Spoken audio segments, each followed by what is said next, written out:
This fire engineering podcast is made possible by Tenkata Protective Fabrics. The global leader in flame-resistant fabrics, Tenkata Protective Fabrics enables millions of people worldwide to be great at what they do. Generations of industry professionals serving in the fire service, industrial, and military industries rely on Tenkata fabrics for safety, comfort, and confidence. From the harshest working conditions to the welcoming sight of home, Tenkata recognizes the people they're protecting are unique individuals whose lives extend beyond work. Supporting a world of evolving needs, Tenkata's innovations lead the way in user-centric design, technology, and sustainability around the globe. To learn more, please visit tenkatafabrics.com.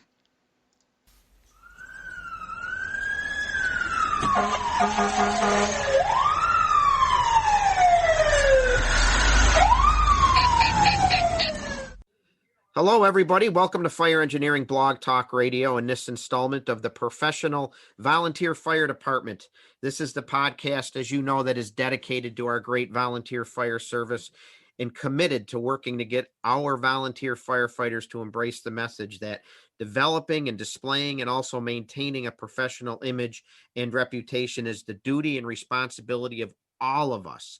And true professionalism is not defined by a paycheck at all. It's defined by our very real examples of service and dedication and competency, courtesy, compassion. Tom Merrill here. So glad to have you along. I know it's time to be gearing up for the great FDIC conference. That's coming up next month. I hope you're gearing up as well. And if you're headed out to that great firefighting conference, the greatest in the world, please be sure to get a hold of me. Email me or through social media, because let's be sure to get together while we're in Indianapolis and talk about our great fire service that we're in. Of course, I'd love it for you and be incredibly honored if you could attend my class. It's a 4-hour workshop on Tuesday, April 26th from 8 till noon.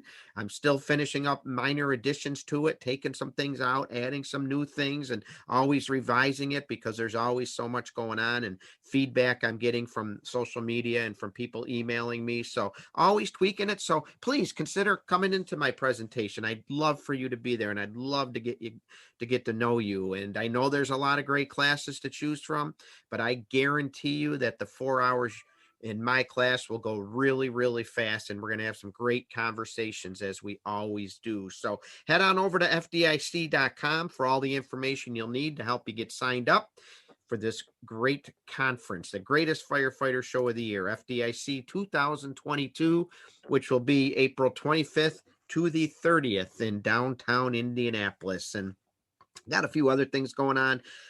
Next week, I'm heading out to the Pinsky Law Conference at the Turning Stone Resort, which is right here in my home state. If any of my New York listeners or close by listeners are coming to that, I look forward to seeing you. Brad Pinsky, as you probably are aware, is a well-known fire service attorney. He has a podcast here on fire engineering. It's that hosts he hosts it with other attorneys, John Murphy, Kurt Verone, Chip Comstock. It's called Fire Service Court, and it's a great podcast. And for many years now, he's been hosting this training event at the Turning Stone, and he always brings in great speakers, and they cover a variety of important topics of concern to fire and EMS agencies. And I'm looking forward to presenting 2 brand new classes this year. Going to be out meeting a lot of great people. It's always a very well attended conference. So again, if you're going to be there, please stop in, say hello, come on into my classes, and soak up that fire service friendship and camaraderie that we all love. Now, speaking of friendship and camaraderie, that can't exist if we don't have members coming into the ranks and if we find ourselves with an empty roster. And last month, we had a discussion with Jerry Knapp to discuss the special task force that he's part of here in New York State. It's been assembled by the governor to look at all aspects of the volunteer fire departments in New York State, with a special attention being paid to recruitment and retention of volunteer firefighters. And we had a great discussion. We talked about a lot of innovative ideas that could help bring members in and also kind of keep members, because I think that's equally as important. And we emphasized that even though this is a New York task force, the issues and challenges and possible solutions are not geographically bound at all. They apply to all of us everywhere. So if you missed that episode, I encourage you to go back and listen to last month's episode of the Professional Volunteer Fire Department, and listen to what Jerry Knapp had to say. And remember, he's also looking for feedback from you, the listeners, and his email address and other contact info's on there as well, because he really wants to hear from you and what's going on in your area, the challenges to retention and recruitment, and maybe some success stories to recruitment and retention. So what's working, what's not working. So please listen to that and reach out to Jerry. He'd love to hear from you. And as I mentioned on that show, I want to continue down this path and spend some time on this topic and spend some podcasts talking about it some more. And I want to bring guests in that maybe haven't been afraid to try new things, that have been successful in righting the ship a little bit and bringing new members in and keeping new members, and people who understand that if we don't try new ideas and work to address the problems of getting and keeping members, that we're going to be in big trouble. So tonight, I'm honored to have a guest on who definitely is on board with it. He's a chief I met several years ago. I was fortunate enough to spend time with him at some conferences. I've been to his firehouse where I got to hang out and meet some of his great firefighters, and I witnessed what a great operation he truly runs there. Not without challenges. We all have challenges. He'll readily admit that, but let's bring him on. Let's talk to him about his firehouse and what they're doing. And I'd like to introduce Chief Dan Krushinski. He is the chief of department for the East Franklin Fire Department in Somerset, New Jersey. I believe you've been chief for like 22 years or something crazy like that, Chief. And I know you got a lot going on there. So thanks for taking the time to come on board with us tonight. No problem. Absolutely. Really appreciate you being here. Am I right? 22 years as chief? Yeah, this is my 22nd year as chief of East Franklin. And it's 100% volunteer fire department, correct? Correct. 100% volunteer. Why don't you tell us a little bit about your fire service journey and how you got into the great fire service? What brought you on board? My dad was a fireman in North Brunswick. So when I was little, I would go with him on Saturdays to the firehouse and hang out while they did their lunch and played cards and hung out in the firehouse. And I would play on the fire trucks, mostly for 5 or 6 hours, and couldn't wait till I was 18. There was no junior program. So I joined when I was 18, North Brunswick Fire Company number 1. I rose through the ranks very quickly. I was probably the youngest chief of the department. I got on when I was 18. I was chief when I was 25.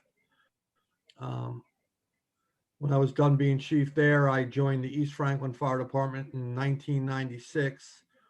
And by the second year there, I was assistant chief.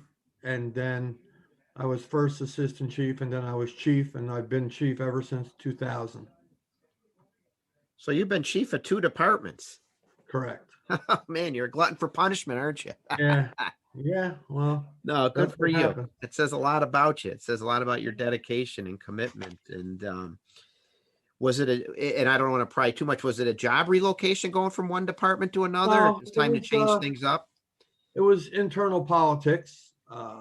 And I ended up leaving there and went on to another department. I met some people at the Firemen's Convention. They invited me over to join. And I went over there, and been a success story ever since. Great. Great. Get a lot of stuff done, and we strive to be the best we can be. So yeah. Why don't you tell the listeners a little bit about the East Franklin Fire Department? 100% volunteer. How many runs? How big is it? So right now we run anywhere between 500 and 550 a year. We average at least one structure fire a month, if not more. We run an engine, a ladder, a squad, and a quint. We have 2 utility vehicles. We're very busy. We're in the lower end of town, so there's not a lot of fire alarms. The industrial park is pretty much on the other side of town, so we only have like 2 roads with industrial buildings on them.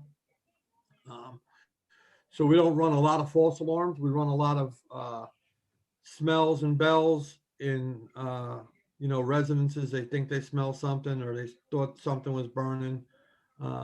We run some motor vehicle accidents on two of the highways.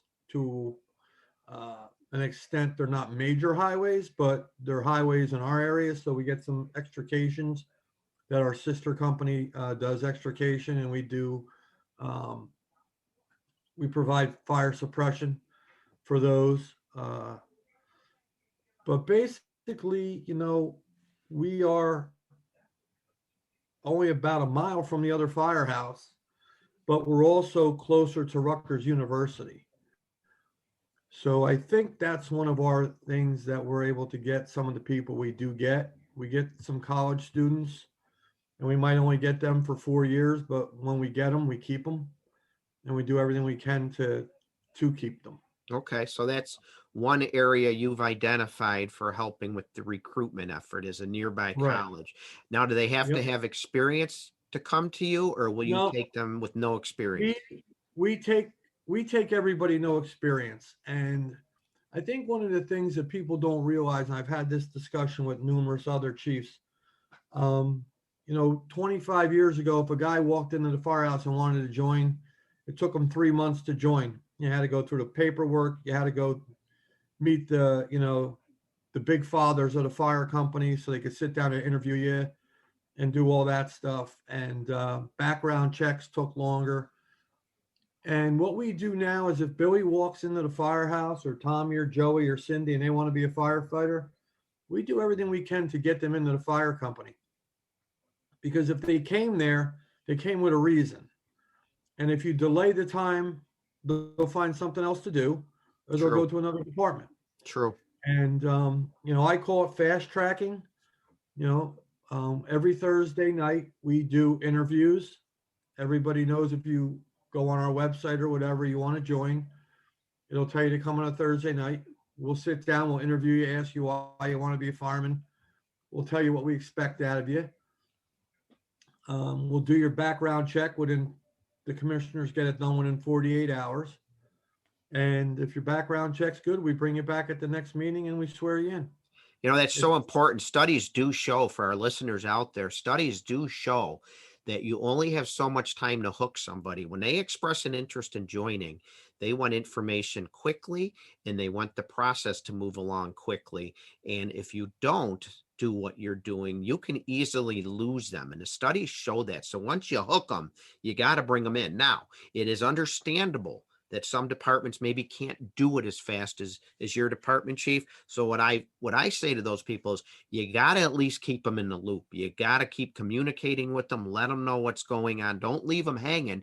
And I heard from one department takes a couple months for their department. So they let them come up on a meeting night to start getting to meet people. It's no insurance problem there. They're just a guest on a meeting night. Come on in and start meeting. Some companies have invited prospective members to start coming on the training ground just to watch and soak it up and get to know people. But I think what's important to remember there is don't drag it out, move it along quickly. And when you hook them, you got to keep them involved and informed as to what's going on. Most fire departments used to be 15, 20, 25 years to be a life member. And we did a survey a couple years back. And the average life expectancy, believe it or not, of a volunteer fireman is 8 to 8.5 years. And then they either fizzle out, they come up with, the whole family's got to work or whatever. And we literally dropped our life membership to 10 years. So we get that extra 1.5 years out of the guy, or 2 years, that now drops their minimum. They still have to do the mandatory drills, but they don't have to come to duty crew. They don't have to come to that activated fire alarm at 4 o'clock in the afternoon, but they'll turn up at night at 9 o'clock at night for a smoke condition. But you have them for that extra 1.5 years, 2 years, where if they look down the road and said, I'm never going to make 10 years, I'm out of here, or I'm never going to make 15 years, what's the sense of me even staying? Right. And you can kind of hang that carrot over their head and say, listen, give us 2 more years and you'll be invited to the dinners. You'll get the free t-shirt. You'll get all that stuff that it used to be a life member, took 15 years to get. Right. And it seems to have worked because by that time they've figured out sometimes had to fix their things going on in their personal life and stayed and never even left, because if you lost them prior, you lost them. Wow. But we're able to keep the door open for them and make things work for them. And once you're a life member, we don't force you to come to every work night, every duty crew, but people do. I mean, we still have I have, some of my senior guys. Chris has been in the fire department 45 years. He's my safety officer. Uh, he's my accountability officer. Gary's been in the fire company 40 years. He's my safety officer. The guy that's been in for 20 something years is my assistant accountability officer. So, there's one or two previous chiefs before me that are still active. Mm-hmm. Even though I've two guys before me that still come around, they still attend duty crew one night a week. And, they ride the rigs, and actually one of them owns a business in town, and his son joined, and he leaves his business and drives, which is a big help for us in the daytime. Interesting And he's the concept. next chief in the fire department. I've never heard that stat before about the 8 to 8.5 year average lifespan of the volunteer. Our life membership for my department, which I'm proud to be a life member of, is 25 years still. That's a lot of years. I know several of my friends that had to leave just before that, and now, like you said, they can't come to the dinners, or they're not, Right. And you might keep people if you give them that life membership, because, as you said, you're lowering the requirements a little bit, not the important ones like training and things like that, but right. You're lowering it might be enough now to keep those people. And like you said, then they're going to come around for the bigger call and be able to help out, and they keep their training up. Right. It's exactly right. Not a bad. Exactly Is there right. anything else you like to do with new members? You get them in quick. Do you sit down and personally, as the chief, get to know them and talk to them? So the chief, the executive board sit down, and we interview each candidate, and we'll sit down and we'll tell them what we expect of them and what we expect them to do. And we ask them if there's anything that they want to ask us. And the biggest thing is, we tell everybody, we don't throw you out. You will throw yourself out. So we have a credit system. It's 40 credits per quarter. And with those 40 credits, every fire call is a credit. If you come to the firehouse for a drill and the drill's 5 hours, you get 5 credits. You do duty crew, it's 5 credits. You go to a weekend conference at 16 hours, at 16 credits. So basically, after one year, your probation is over. You still have to do 40 credits a quarter, but within that first year, you're not excused unless you're a Rutgers student. But most of those students don't rack up their credits before they go home for the winter, or they go home for the summer, and they have their 40 credits. And if you can't give the fire company 40 hours a quarter, then you're not cut out to be a fireman or a firefighter, because we're not asking much. Is that an hour? Is a credit an hour? Every credit's an hour. Every fire call is a credit. So realistically, if you did your duty crew once a week, which is 5 credits, you came to a meeting, that's 6 credits. In 3 months, that's already 24 credits, right, without even doing anything. Now you got to come to fire calls. And, our whole process to bring somebody in, we'll tell them, we will give you everything you need to be a firefighter. We'll give you your bunker gear. We'll give you a pager. We'll give you 3 t-shirts, a hat. We'll give you the plate for your car. All we need is you. And if we can't get you, there's no sense of you being here. Right. We just, out of these, 13 new guys we got in, I've been a top responder for 22 years, and every once in a while, a month will go by where I get tied up at work. We might have 5 or 6 calls during the day that I don't leave for. One of the new probies right now has more calls than me, which is, to me, it's great. Yeah. I mean, out of the 13 kids we just brought in, 4 of them are in the top 10 for so far this year, for the last 2 months. We've had 110 calls in the last 2 months, and 3 of them are in the top 10. Now, So I'm sorry, I was just going to ask, what in their first year, if they come to you with no experience, obviously they're going to go to your training drills. Now, what does your department hold them accountable for, say, within that first year training wise? Do they have to be certified or? Within the first year, Fire Academy permitted, you have to attend Firefighter 1. After 1 year, you have to have your certification in Fire 1. If you don't, if it's a reason because of work schedule or something like that, you get extended. So they If can it's come and just- explain it to you. I'm sure Right. you call them before a board or something to Right, explain you come it. before the executive board, but if you just don't go for the first year and then we say, okay, class starts February 15th, and you're like, well, I don't think I'm going to go, then we just ask you for your stuff, because in the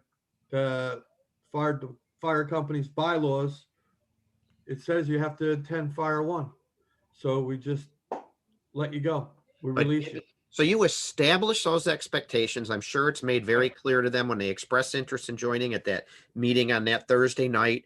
After they come in and join, I'm sure it's explained to them again. I'm sure it's communicated to them, but you're also willing to listen to them if they're having extenuating circumstances. It sounds Correct. like it's work or a family situation. It's not like, Yep. like you're looking to throw people out, but Right. We don't throw, and I said before, we don't throw anybody out. You throw yourself out. right. So if you just don't show up and you don't come around, you don't do nothing, you're on probation for 1 year. If you don't have your credits, 40 credits per quarter, when your year is up for your year review, if you didn't figure it out already, you're going to be turning your stuff in unless you have an excuse. And that excuse already got to us, whether it's family, work, or whatever, long before your 1 year's up. It's not going to be a surprise to us on your anniversary date of 1 year that you didn't go to fire school and you're delinquent in your credits. And then as a life member, they can, it becomes a little easier, but the training, I think you said they still have to go to Right. so many We training. still have the bloodborne pathogens right to know, fit test, physical, and then we have 6 mandatory drills. No matter what your status is, you have to attend Right. to keep your bunker gear. Okay. Okay. So And when a new member comes in, do you have any mentor program or anything where you assign a new member Right. to somebody? So we have a mentor program that we started probably about 10 or 11 years ago, where we have certain people within the department that either were past or present officers.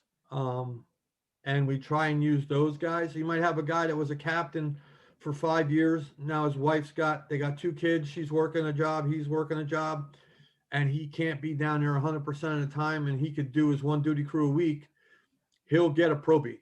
You know, he or she has volunteered to be a mentor, and they have somebody that they're in charge of. And how that works is that once we swear you in and I get you your bunker gear and I get you everything you need to be a firefighter, don't call me for anything unless it's something private you want to discuss, because everything goes through the mentor. What vehicle to take to school? You know, you lost a glove. Can I take this to school? I need help with a test. They have direct contact with their mentor, and it makes it easier for me because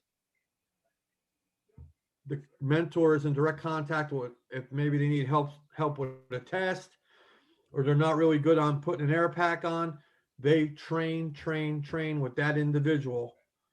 And we keep a little book. Each mentor, you fill out a book, the mentor fills out a book, and then you swap. So that firefighter has all your information and your mentor has all your information, and they stay in contact with each other. And then they do reviews, and they'll shoot a review to us, or say, hey, X, Y, and Z is having a problem with the hazmat test. And we have people that are pretty good at the hazmat test. So we'll reach out to them and say, hey, Sunday night, can you sit down with Joe? He needs help with the hazmat test. We don't want any failure rates. We don't want failures. We want to get people through it. We want firefighters. Right. That's And- awesome. Do We you, figured it out. we figured it out how it works. Not everybody's good with everything. You could have a mentor that's the best pump operator in the world, but might not be on top of something else. Well, we got somebody that knows how to do that the right way, and they'll help. Right. Now, do you And pick right now mentors?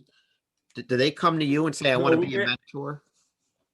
In other words, if somebody wants to be a mentor, how do they get in? Like, do they have to come talk to you, the chief, say, hey, I've been in 10 years. I'd like to be a mentor. Right. So we have the captain is in charge of training and the mentor program. Ah, So they go to the captain and say, hey, I'm interested in helping.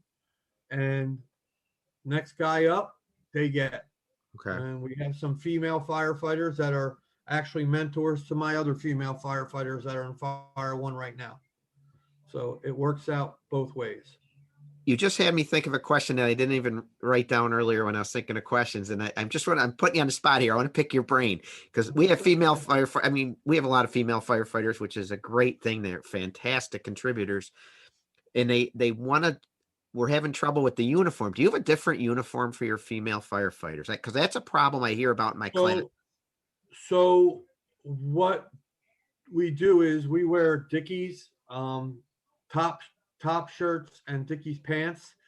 And believe it or not, we'll send them to Walmart in the women's section for work clothes.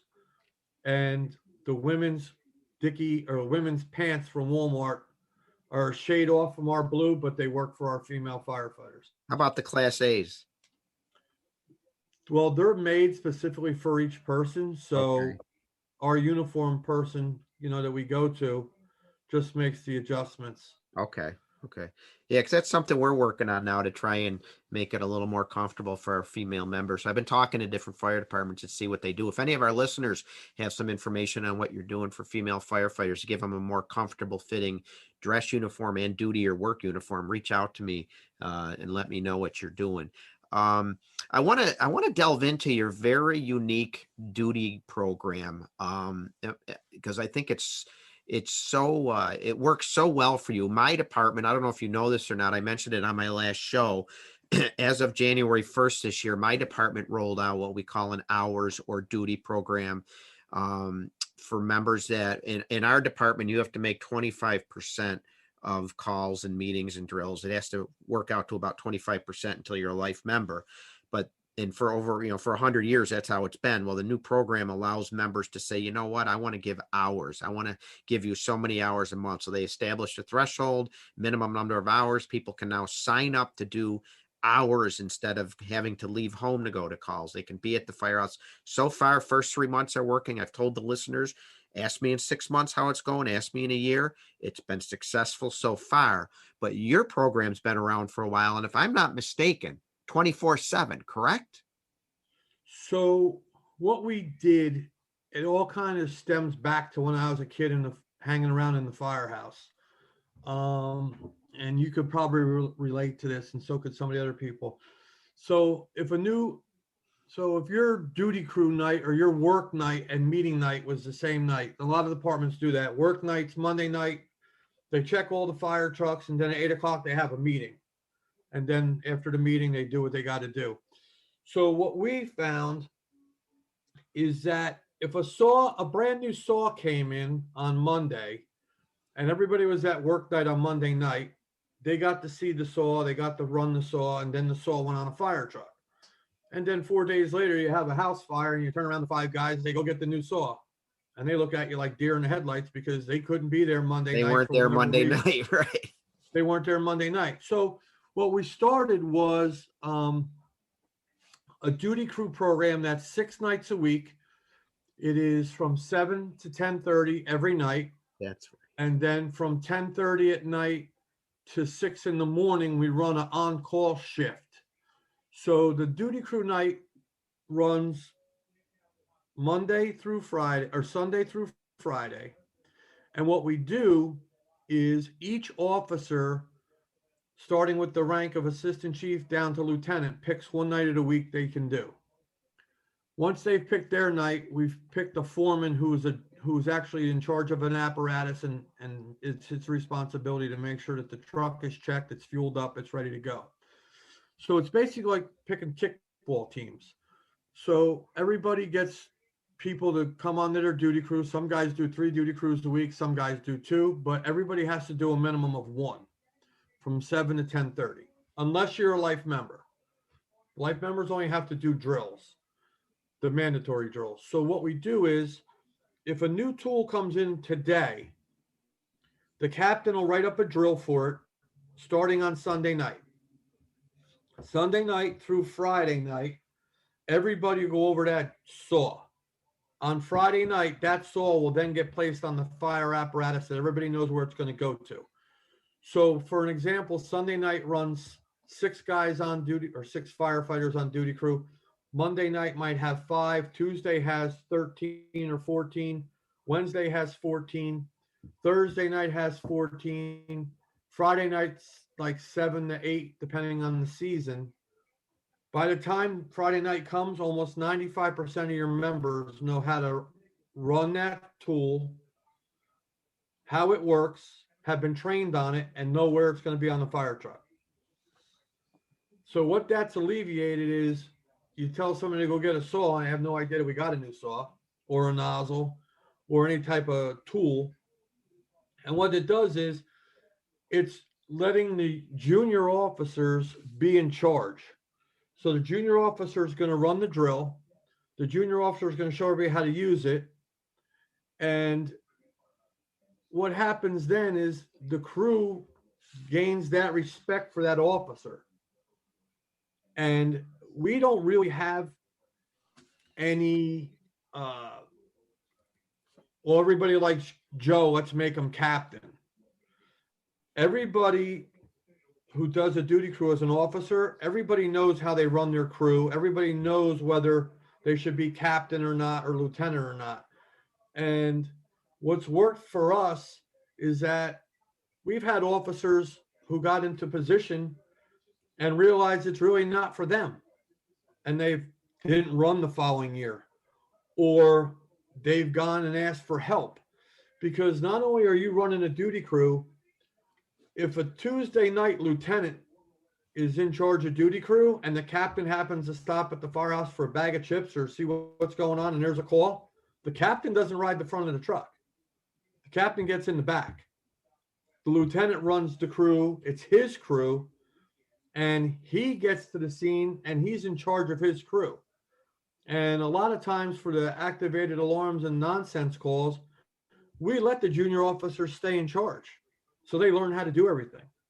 Of course, you're there to help them, but it kind of gives them, they gain respect. Their duty crew respects them. And at the same time, they're learning how to do a job.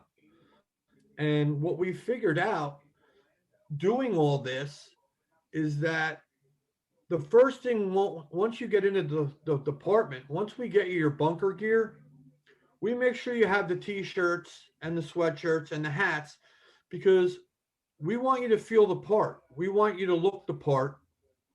And if you look the part of a fireman, you're going to act the part of a fireman. And when you walk in the Stop and Shop, like they do in FDNY and these other towns, they park a truck outside and they go shopping for their meal. People see them and say, wow, there's the fireman. They don't know if you're volunteer or paid. Absolutely. And our theory is look the part, dress the part, then you'll act the part, and you'll turn into a good firefighter. Chief, I'm going to borrow that for my presentation. Look the part, act the part. I like that. Look the part, dress the part. And what was the rest of it? You'll be act the part, and you'll be the part. I like that. Because the only, listen, I buy everybody whatever they need. The only thing I don't buy is job shirts. I mean, guys buy them, but I don't pay for that. Because if you resign from the department, I ask you for your t-shirts and sweatshirts back, everything I gave you, because I don't want you representing us anymore. I don't want you part of it, Mm-hmm. Because people do silly stuff. I mean, one of our biggest things is when we interview you is what the public views on social media, Snapchat, Twitter, Instagram, all that stuff. So if you and I were at a backyard barbecue and I was having a beer and I was wearing my East Franklin shirt, and you took a picture and posted us on your Facebook page with me a beer in my hand, I would call you and ask you to take that picture down. Because when the public sees that, they just think that Danny and Tom are drinking all the time. Right. And we tell everybody that when you go out to a bar, wear your black t-shirt with nothing on it, wear your gray shirt with nothing on it. Because if something happens, the first thing that people are going to say is, oh, that guy's a fireman. Look at what he did. Where's he belong? Yeah. I mean, you know, from the video from what was it, Fort Lauderdale or whatever, that fireman was down the shore fighting with the cop and got arrested. He was from Houston, or I don't even know where he was from. If you remember 2 years ago. Yeah. Unfortunately, there's a few of those instances. Yeah. Right. But no, if the guy was wearing just a regular t-shirt, nobody would even known you were a fireman. So true. Yeah, but they throw that in your face. Oh, the guy's a fireman. So we have in our rules of conduct that, and our social media policy, that, you know, if you're at a concert and somebody takes your picture and posts it, well, that's really not your fault. But don't wear your firehouse shirt to a concert, you know, because you don't expect the unexpected. Right. You know, that's how we look at it. Yeah. You Be know? a professional. Right. We give you enough t-shirts, you can wear one every day of the week. But at the same time, don't wear it when you're going out. Look, I got mine on right now. I know. And with our duty crew program, so what we do is everybody gets 5 credits for being a duty crew. And then what we do at night now, we've been doing it probably, I think, about 6 or 7 months. We're using Active 911. So for those guys who work 2 jobs and then when they get home, their wife has to work, for them to build up their credits, to have their 40 credits, what we do is at 10 o'clock, the captain sends out a blast and it says, available for overnight calls from 10 p.m. to 6 a.m. So you sign in almost like you're coming to a fire call. So I know sitting on my couch, or the assistant chief or the deputy chief know that we got 8 or 9 guys signed in for overnight, that no matter what happens, they're going to show up, whether it's a CO alarm, fire alarm, structure fire, whatever it is. But with that being said, they're getting 8 credits. So at 10 o'clock at night, they sign in till 6 in the morning. They're getting 8 credits towards the 40 they need. If we have a fire call between 10 at night and 6 in the morning, they get their 10 credits plus they get the fire call. If we have a fire call at 2 o'clock in the morning and they signed in and they don't come, unless they text me by 8 a.m. what their excuse was, you know, their wife got stuck at work or they got called into work. We have a lot of people that work municipal government, DPW, sewage authority. They lose 20 credits. So there's no rolling the dice before I go to bed and let me sign in and pray to God there's no fire call. Yeah. You know, we have guys that work for a drug test company. My deputy chief works for a drug test company. So he could sign in at 10 o'clock at night, 2 o'clock in the morning. A JB Hunt truck could have an accident. He's got to go out and do a field test. If we have a call, well, he'll text me because he's got his radio anyway and say, you know, I got called into work. Right. He's also a police officer. So, you know, it works both ways. But before we go to bed at night, I already know how many guys I got coming if I have a BS call. Yeah, very interesting. That's amazing. Now, do members sign up? Do members sign up for what day they want to do it, or do you assign them to it? They sign up. So they sign up for what duty crew works best for them.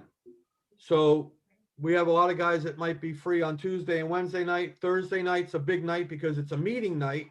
So you get your duty crew points for LoSAP, you get your meeting points for LoSAP, and you get to go to, you know, you go to the fire company meeting. So, you know, Thursday nights we run about 14 to 16 guys on duty crew.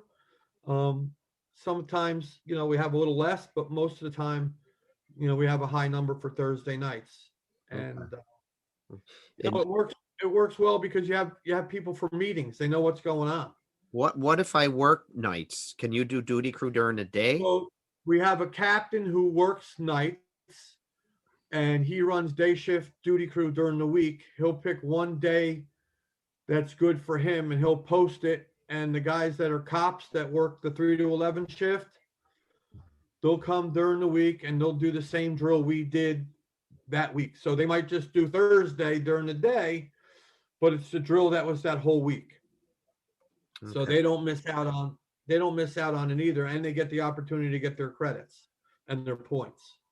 And one other question I wanted to ask you, when you were talking about your officers and how they run the calls and that, how do you pick your officers? Do you do the traditional volunteer fire department election, or do you appoint them? Or So if you want to be an officer, you fill out a form requesting to be nominated for a position, and the executive board will look it over, and either the executive board will pick you as the candidate, or if you don't get picked by the executive board, you have somebody nominate you off the floor. And then there's a traditional election, okay, vote for vote. I see. So, Okay. it works out. I mean, there is no, fan clubs. Oh, everybody's going to vote for him because they don't like him kind of stuff.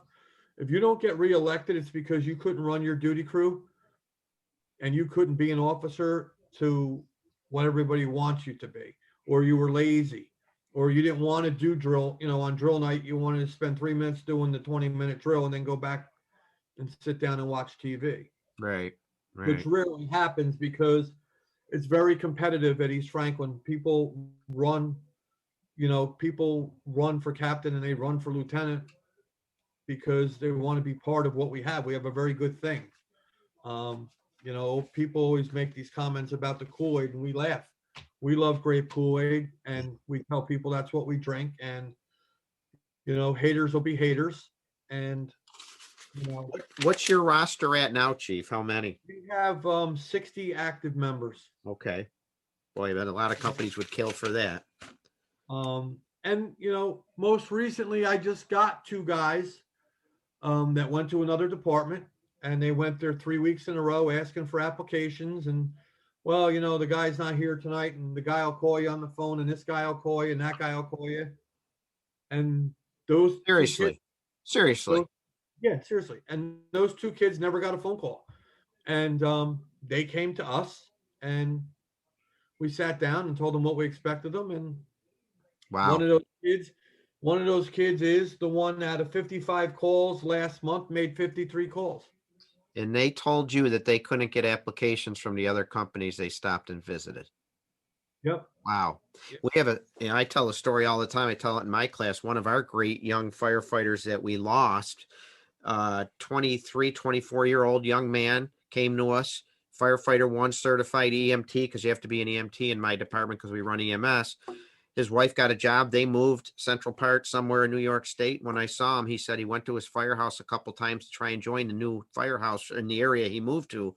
He couldn't get an application to save his life, so he never joined. I'm thinking, who wouldn't want him? Firefighter 1 certified, EMT, strong, healthy young man, ready for the job, and he couldn't get an application put in his hand, so they lost him. And same case here. Luckily, you were there to help these 3 guys. Our website says come every Thursday night, 7:00.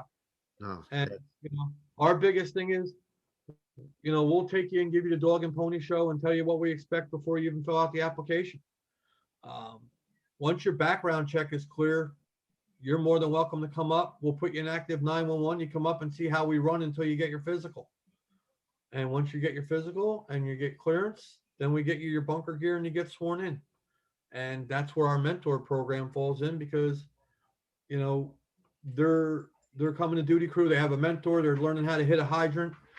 There's a lot of departments around us now. I got all these kids in fire school, and they're sitting there the other night talking about a working fire, how they stretched help with the hose line. They put the cone by the front door, our accountability cone, and help the pump operator. And, the other half of the class is like, we're not even allowed to ride the truck until we get fire 1, which to me is stupid, because why waste the money on a guy who halfway through fire 1 decides this isn't for him? Right. Why not find out if he's not going to get out of bed at 3:00 in the morning, and he's not going to hump hose, and he's not going to get dirty, and he's not going to be the guy washing the undercarriage of the rig? Why wait until he's on 9 months, send him to fire 1, then he comes to you and goes, oh yeah, this isn't for me. Right. It's kind of like when you hook them when they express interest in joining, same as when you get them joined, get them going, get them working. You can safely do it. It doesn't mean you're taking a hose line in the house fire. There's a lot of things they can do and be part of the team. Yep. I mean, it's the thing is, and I always say, once you get somebody in the door, you got them, and you got to give them a reason to stay. Right. And you got to make them want to stay. Right. Once you do that, I mean, we offer, what we do is for our new members and part of our recruitment and retention is that we have a washer and a dryer in the firehouse. You're allowed to use the washer and the dryer. We have a computer room set up just for whether you're a businessman and want to work from home and come to the firehouse one day and spend your 8 hours in the firehouse in the computer room, printing all your stuff out, or you're a Rutgers student who needs to do your laundry at the same time you need to be on the computer doing your homework. We'd rather have you in the firehouse doing your homework, doing your laundry, because when you're at the dorm and your pager goes off, you're not leaving your laundry in the washing machine in the laundromat. And that's what part of our success story is, because we have college students coming up during the day doing their homework. They have Fire One and they're doing their laundry and they're in the firehouse. And it's half the battle. Right. We're in the firehouse. Now, when the tones drop, are they expected to go, even if they're working on homework or the business persons? Yeah. If they can go, they go. Okay. If they're doing their homework, they go. I mean, we offer, the fire commissioners give you $6 a call. So you get, every time we get a call, we log you into the computer, and October 31st is the cutoff. And by November 15th, you get a check for uniform allowance, and you can make some good money, but you're at the firehouse. Our LoSAP program maxes out, each member maxes out, I think it's at $1,550 a year. And with that, you have to attend meetings, you have to attend duty crews, you have to attend drills. By you being on duty crew four nights a month, one duty crew is considered maintenance night, one duty crew is drill night, one duty crew is meeting night, and then the other duty crew is duty crew. 98% of my people max out at $1,550 a year. Wow. Which is nice when it's a pension. Right. And after your 6 years, 7 years, if you decide you're going to move on or you got a job someplace else, you take that money with you, or you just lock the account. And if you need it someday down the road, you get it. Right. But you gotta give reasons for people to stay. I spoke, after I put that up on Tiger's page, I spoke to a chief 3 days later, and he couldn't believe the amount of stuff that we offer. And his biggest thing was getting drivers. And I said, listen, what we did is we went to the ex-chiefs and we went to the older guys. And I mean, the older guys is the 55, 60-year-old guys in the firehouse, even though I'm that age, and said, listen, if you could come here one night a week and drive for 4 hours, could you do it? It'll help your LoSAP. It'll help it'll help us, and it'll help you get back into things. And you'll also help the young kids. And we did that, and it's very successful, because we get the guy who's an ex-chief, or the guy who was assistant chief and had to step down because his wife has to work, but he only used to be able to do Thursday nights, but now he can do a Tuesday night. So he drives the truck on Tuesday night. And you know what? He's feeling important too. I mean, right. An older guy, maybe he's slowing down. Yeah, he's got a purpose. He redefined his mission, which is, it's actually a presentation I'm working on for Chief Pinsky for his conference, the role of the past chief, because we're finding it's a real struggle when chiefs get out of office to figure out their new mission. That's a great mission. I mean, if you're a little older and slowing down a little bit, you're 55, 60 years old, maybe you're not going to be interior like you used to be. Hey, we need you to drive. Can you be a driver? Yep. And that's one of the biggest things we did. I mean, it's a funny story. I went to one of the guys a couple of years back, his son still lived at home. And I asked him, I said, hey, I said, can you come on Sunday nights and drive? I said, I just don't have anybody on Sunday nights. And he said, if you can get my son to clean his pigsty of a room, I'll come on Sunday nights, but you got to ship him off to Monday nights. So it was like an in-house joke that everybody knew Stephen cleaned his room because his father started doing Sunday night duty crew. And Stephen got switched from Sunday night to Monday night. But here's a guy who was an ex-chief who was doing nothing. Right. He Right. found something for him to do. That's a great story. I mean, that's part of it, you know. Now, There's not a lot of, and I have that, you know, written down about some of the challenges. There's no more, you know, when I joined the fire department, when my dad was there, it was me and my dad and my brother. And then it was this family, the father, son, and the two sons. And there really isn't any of that anymore because everybody's working so much. There's no more father and two sons coming in the firehouse in the same car anymore because they just don't have time. right. What kind of challenge do you see today then? You're seeing things like that, right? Two spouses working. Yeah. It's a lot different than it was. So what were some of the challenges? So you're at 60. Is that about norm for you? Were you at 70, 80, 90 one day or have you always been? We fluctuate.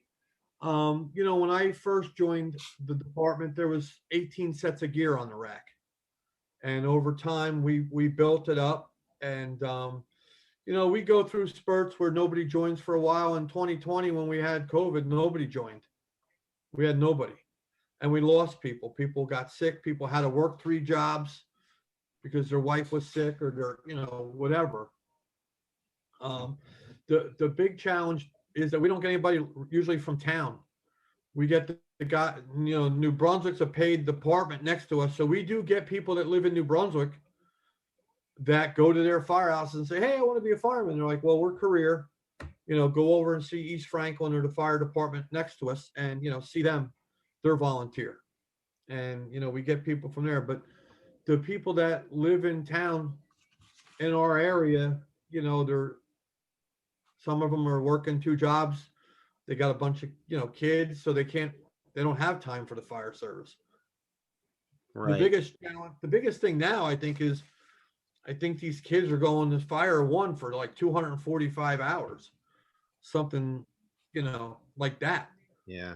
You know, when I went to get through it.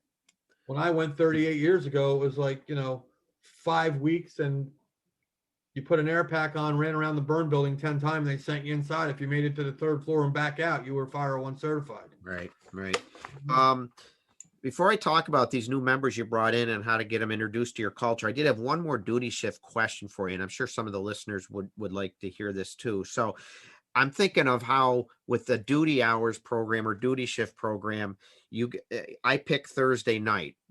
What if I'm on vacation and I'm off that day and I come up and say, you know what, I can't do my night because I'm going to the baseball game or going to my little league game with my kid. What can I do the day? Can I do my time during? Is it that flexible where they can change? It's that flexible. You can do the day crew, or if you know you're going to go to a baseball game on Thursday night and you want to make sure you have your credits and make your drill, you can do Sunday, Monday, Tuesday, Wednesday, or Friday.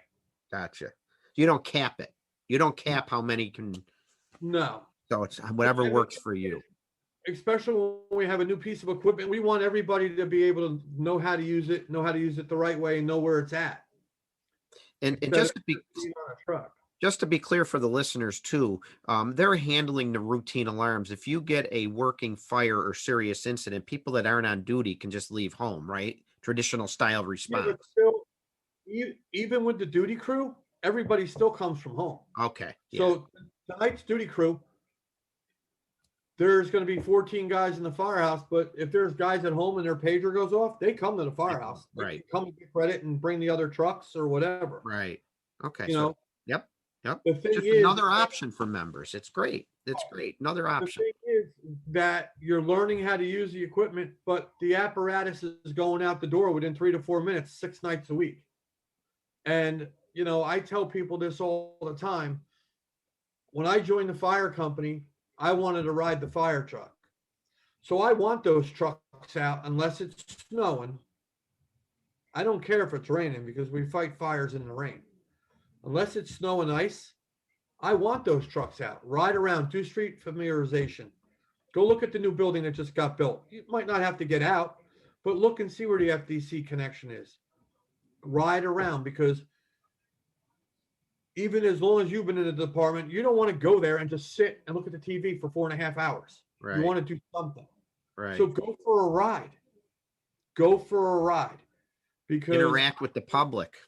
Right. I know that when I first joined there and they didn't have duty crews, and a Thursday night was meeting night and the alarm went off, the old guys rode the truck. They got dressed faster than you. And I'm not saying older. They got dressed faster. You got on the truck, they were out the door. You didn't get a chance to get on the truck. You have the chance now to get on the truck. You just got to be fast. And you got to be able to get your bunker gear on in the time that, we do testing, we do drills all the time about getting dressed fast, especially with the kids in fire school, putting everything on the right way, putting your hood on first, going through the motions to make sure you have everything on before you're ready to get on the truck. Right.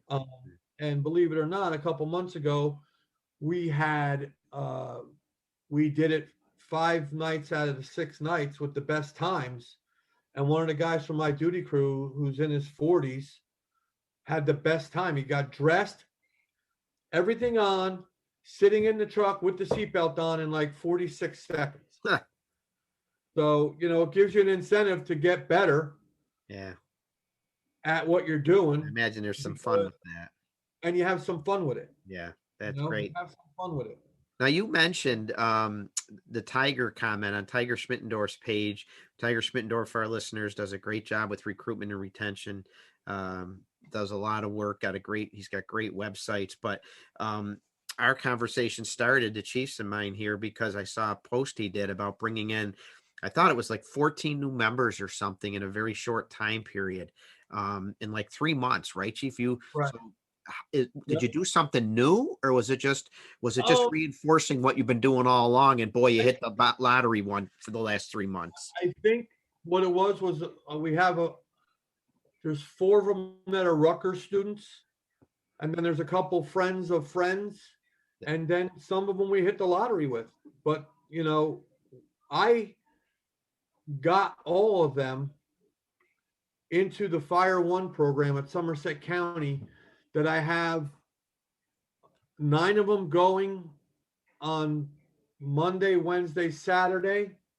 I have 2 of them going on Tuesday, Thursday, Sunday. And I have 2 enrolled at the Middlesex County Fire Academy because of their hours. Middlesex doesn't do weekends. And one of them's a dispatcher who works every other weekend. And one's a nurse who works one weekend on, one weekend off. So we were able to accommodate them between the 2 fire academies, and they work with their mentors, and, they've already been in a month and a half. Yeah. They started the first week of January, and we actually got a guy, and you talk about, him falling in the luck. He sent us an email about joining. We interviewed him on Thursday night, and the following Tuesday, he started Fire One. Wow. Yeah. In 5 days. Because if he didn't, I can't get him in until July, or I can't get him in until the summer class. And he's very, very, I want to be a volunteer. This is what I want to do. And someday I want to be a career. Yeah. And we have a very good record with East Franklin. I want to say that we've had, in my 22 years as chief, we've had 35 to 40 people leave and become career firefighters. Everywhere from Washington, D.C. to Philadelphia to New Brunswick, our sister next door. I got a couple guys in Virginia, and, they come. People say we breed them the right way because we make sure you have everything you need to be a fireman. The rest is you. If you don't show up and you don't come and you're not involved, then I can't do anything else about it. But Right. if you come and do everything, You know, A great we have, testament to you and your department, chief. It really is. Hey, I just want to take a second. I should have done this a little bit ago, but I want to remind the listeners that they're listening to Fire Engineering Talk Radio. In tonight's installment of the Professional Volunteer Fire Department, our guest is Chief Dan Krushinski from East Franklin, New Jersey. Been chief of department there for 22 years. We're talking to him about his great recruitment and retention of members and some of their innovative programs. And chief, one thing I wanted to ask you, because we're dealing with this a little bit in my department. My department is trying new ideas. I'm going to report on them throughout the course of my podcast here for the year. I mentioned our duty program, which is starting out slowly, just doing people signing up for when they're available to serve hours. Another thing we're starting to do is take out of district members. For a very long time, you had to reside in Snyder, New York to be in the Snyder Fire Department. We are now taking new members up to a certain radius. We're not poaching them from other departments. The first thing we ask them if they're from another area is, why aren't you trying to volunteer in the department that you live in?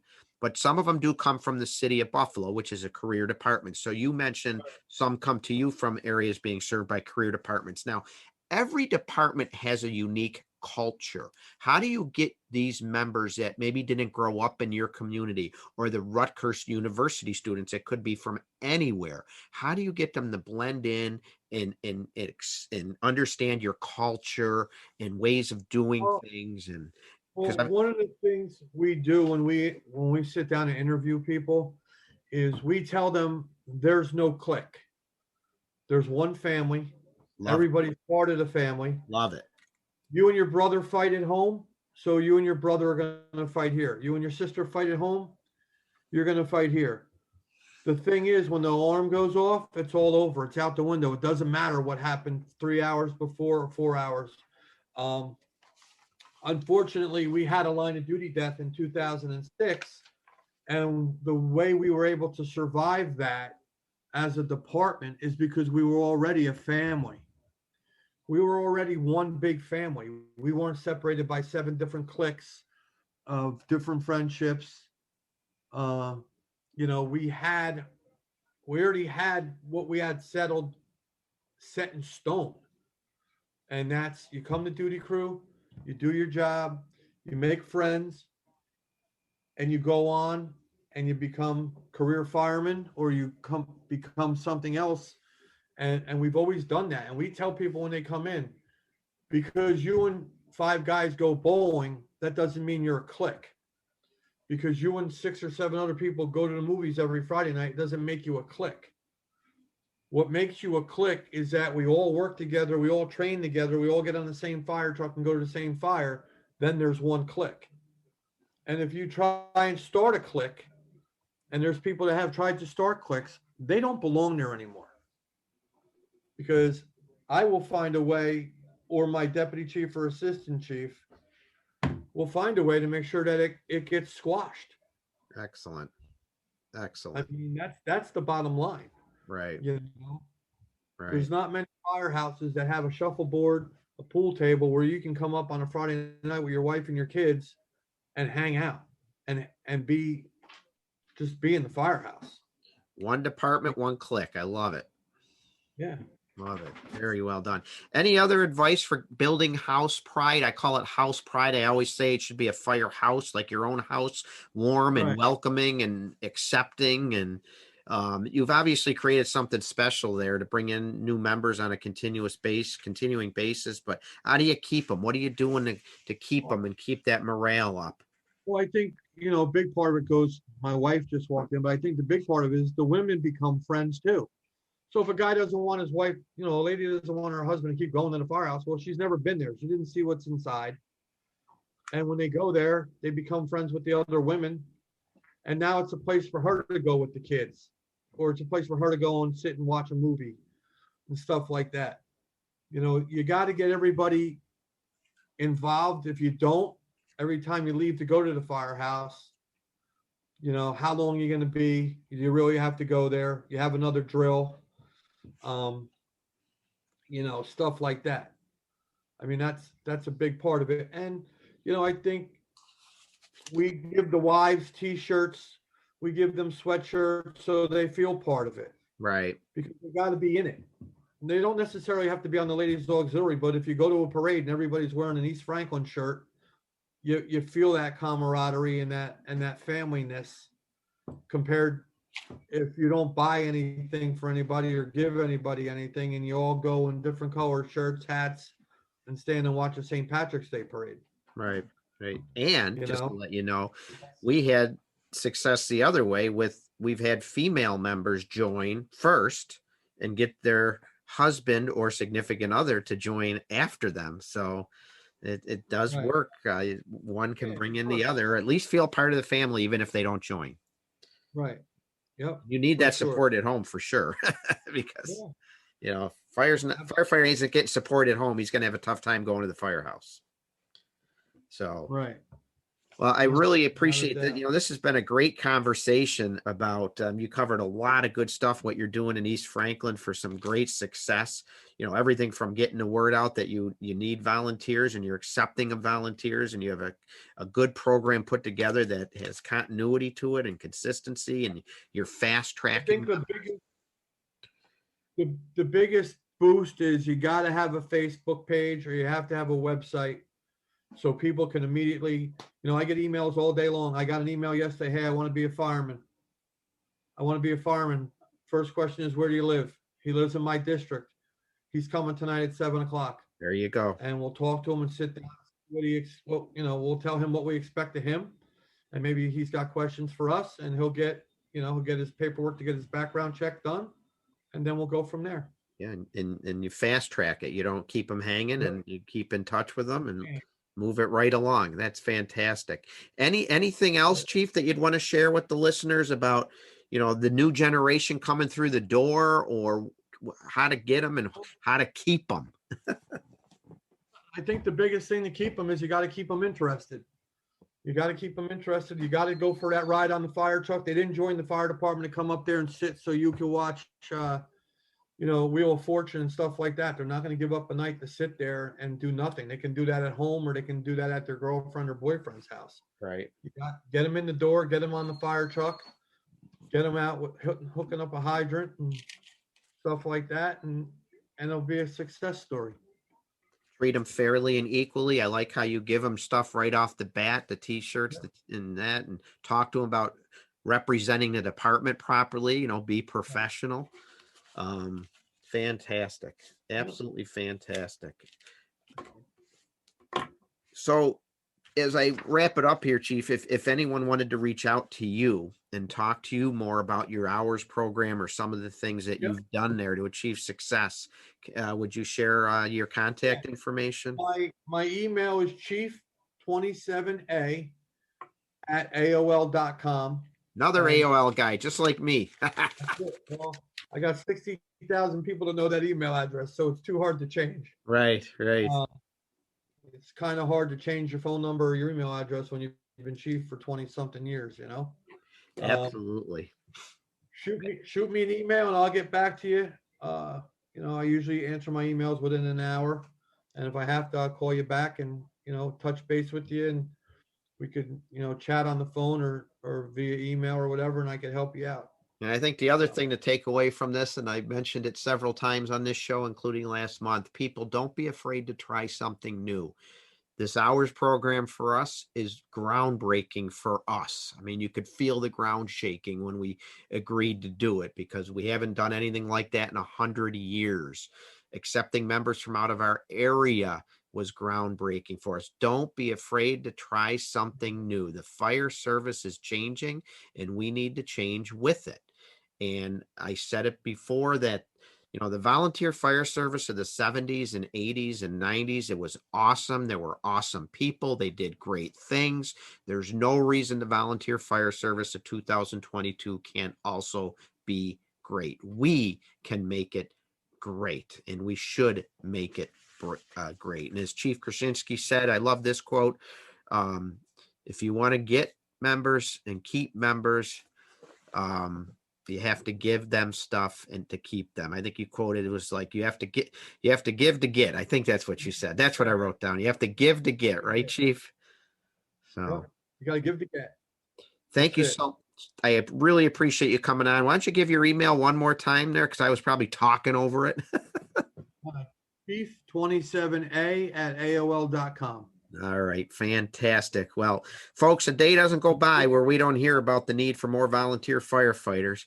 A lot of companies out there are hurting. Some are doing okay, but we cannot lose the passion to keep bringing in new members, because we're going to lose them, because jobs and family commitments and relocations are inevitable. And even if you're doing okay now, you still got to take steps to keep people coming in the door.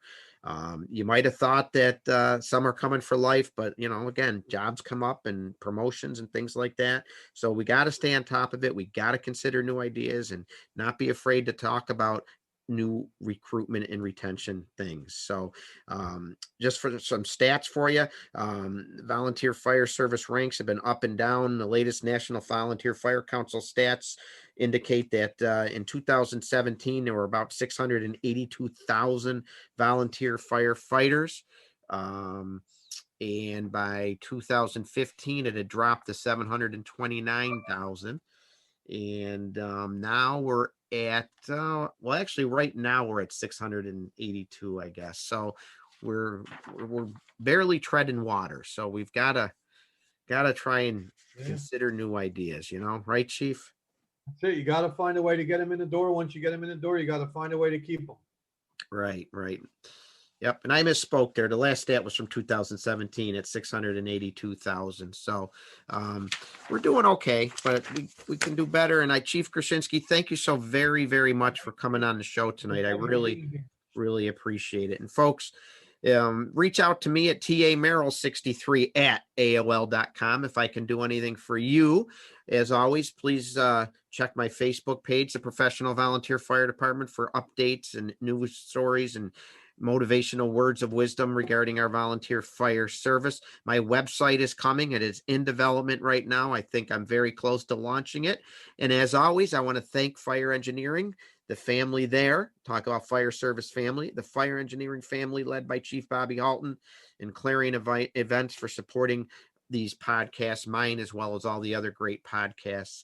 My next show will be actually from FDIC, I believe, in April, on the Thursday in April. My next show will be from FDIC. And then I'll be back with you in early May, and we're going to continue this conversation, talking about recruitment and retention. So thanks for tuning in. Please stay safe. And folks, please remember that true professionalism is not defined by a paycheck.